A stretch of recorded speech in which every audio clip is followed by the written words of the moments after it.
শক্তি তোমার মধ্যে নেই। আমি রাষ্ট্র, তোমার ক্ষুধা নিবারণের দায়িত্ব আমি পালন করবো। তোমার তোমার কোনো টেনশন নাই, চিন্তা নাই। রাষ্ট্র কি জিনিস? তুমি বস্ত্রহীন, তোমার কাপড় নাই, পরিধানের বস্ত্র নেই, তোমার কোনো টেনশন নাই। আমি রাষ্ট্র, তোমার বস্ত্রের পরিধানের ব্যবস্থা আমি করব। রাষ্ট্র কি? তুমি মেধাবী, গরিব, উচ্চশিক্ষা শিক্ষিত তুমি রাষ্ট্র। তুমি মেধাবী, তোমার মেধাকে কাজে লাগার দায়িত্ব আমার। উচ্চশিক্ষা শিক্ষিত আমি করব, তোমার কোনো টেনশন নাই। এর নাম রাষ্ট্র। রাষ্ট্রের দায়িত্বটা কি? তুমি ঘুমাবা, তোমার পাহারা নাই, কে করবে? তুমি নাক টেনে ঘুমাতে থাকো, দরজা খোলা রাখো, আমি রাষ্ট্র, তোমার গেটের কাছে পাহারা দিয়ে আমি করব। এর নাম রাষ্ট্র। তার মানে চিকিৎসা বিভাগ, ভূমি বিভাগ, কৃষি বিভাগ, আইন বিভাগ, অর্থ বিভাগ, এদের কাজটা কি আমাকে বলেন তো? পুলিশ বিভাগ, তো সংসদ বিভাগ, এদের কাজটা কি?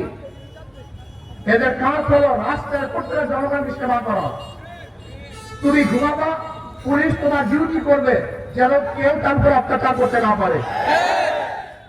তুমি দুর্বল মানুষ, তোমার জমি রেকর্ড করতে পারছো না, ভূমি মন্ত্রণালয়ের দায়িত্ব তোমার জমি রেকর্ডের ব্যবস্থা সে করে দিবে।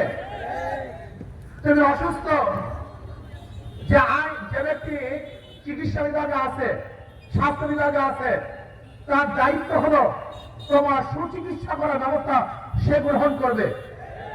অথচ আমরা রাষ্ট্রপতি কি মনে করি? যে ক্ষমতা যাবে সে অত্যাচার করবে, অবিচার করবে, ধর্ষণ করবে, আর তোমাকে দেখতে হবে। এর নাম রাষ্ট্র না। আমরা কি দেখি?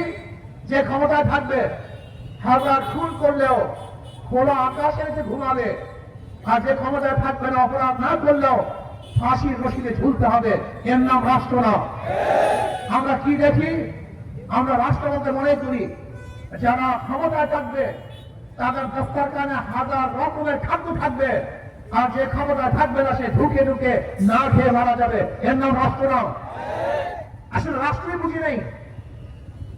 আবার আমাদের দেশের মানুষগুলি ইসলামকে পছন্দ করে না, অথচ 92% মুসলমান। এদের ইসলামকে চুজ করা সবচেয়ে বেশি প্রয়োজন ছিল। কিন্তু ইসলামী ফোবিয়া, ইসলামের ভীতি, ইসলামের ভয় আমাদের মধ্যে এমন ভাবে ঢুকানো হয়েছে, ইসলাম শুনলেই আমরা ভয় পেয়ে যাই। ইসলাম মানে পাহাড়, ইসলাম মানে বিশাল বোঝা, ইসলাম মানে কষ্ট। ইসলাম মানে কষ্ট না, ইসলাম মানে শান্তি। ইসলাম মানে কষ্ট না, ইসলাম মানে মুক্তি। আসলে ইসলাম বুঝে নাই। এক গাঁজাখোর একদিন আমাকে বলতে, হুজুর ইসলাম হুকুমাত হয়, আমার গাঁজার অবস্থাটা কি হবে? সে ব্যক্তি গাঁজা সেবন করে, তার টেনশন গাঁজা নিয়ে, অন্য কোনো টেনশন তার মধ্যে নেই। আমি বললাম, বাবা তুমি কি মসজিদে গিয়ে গাঁজা সেবন করতে পারো? বলে না। আমি বললাম, কেন?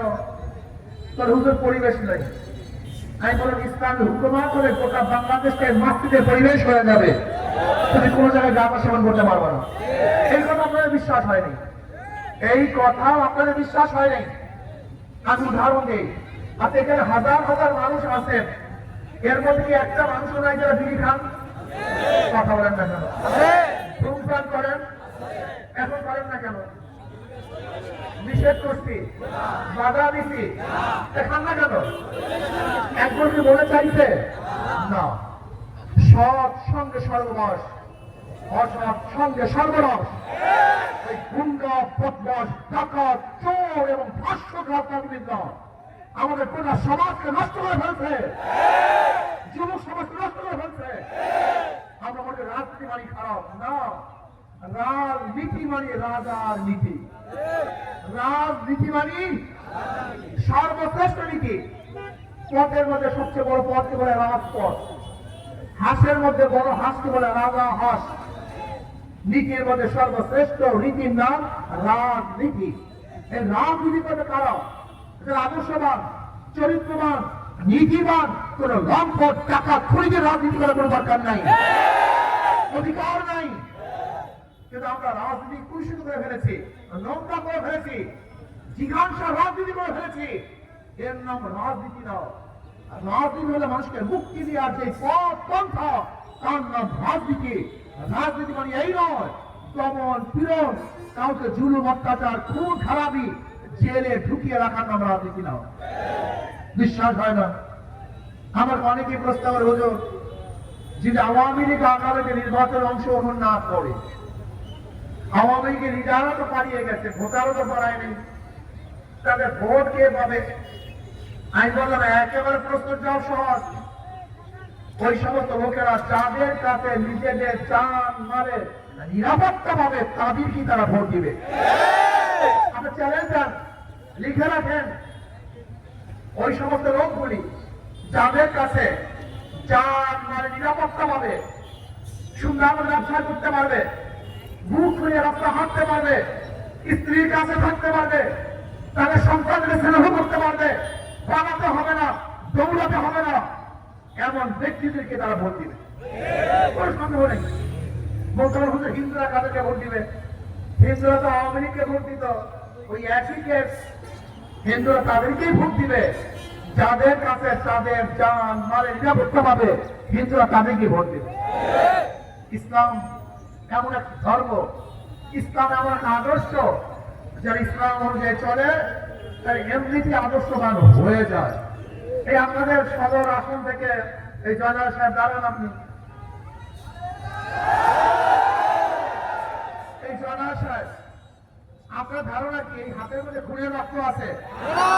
আসতে পারেন, খুনের রক্ত আছে, চুলের রক্ত আছে, ধর্ষণের স্পর্শ আছে। এরা কি টাকা পাচার করবে? এরা ঘুষ গ্রহণ করবে? এরা অত্যাচার অবিচার করবে? না, প্রশ্ন না। এদের মাধ্যমে খুন বন্ধ হওয়া সম্ভব, ধর্ষণ বন্ধ হওয়া সম্ভব, জুলুম বন্ধ হওয়া সম্ভব, অত্যাচার অবিচার দূর হওয়া সম্ভব। এ আমাদের মুখ্য সাহেব উনি 4 থেকে নির্বাচন করবেন।